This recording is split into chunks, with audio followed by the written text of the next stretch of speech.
What are the 5 best reasons why there is no God?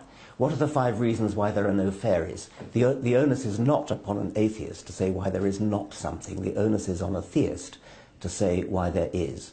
Having said that, it is a very interesting question, because a universe with a God would be a very different kind of universe than one without. So the most important reason is there simply are no reasons for the existence of a God. So the reasons against then would have to be you tick off on your fingers one by one the alleged reasons why there should be a God, such as the argument from design. Things look so beautifully designed, bananas and apples and things like that, and humans and kangaroos and so on. And they look as though they've been designed because that's what Darwinian natural selection does. It makes them look as though they're designed.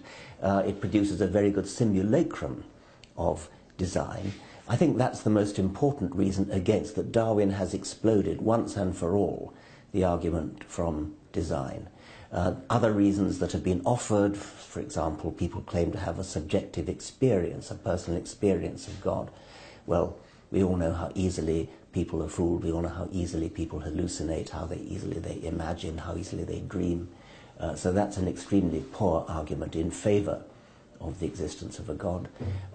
What other arguments are there? The argument from first cause, well, that shoots itself in the foot, because if you're going to postulate a God as a first cause, you've then got a really big problem explaining where the God came from.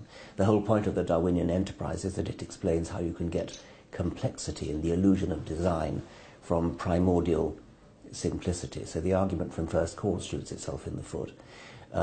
Pascal's wager, you're better off betting that there is a God, because if you lose the bet then you go to hell. That's a silly argument, because it depends on, it assumes that you know which God it is for a start. If you bet on Yahweh and it turns out to be Baal or Thor, then you're in trouble.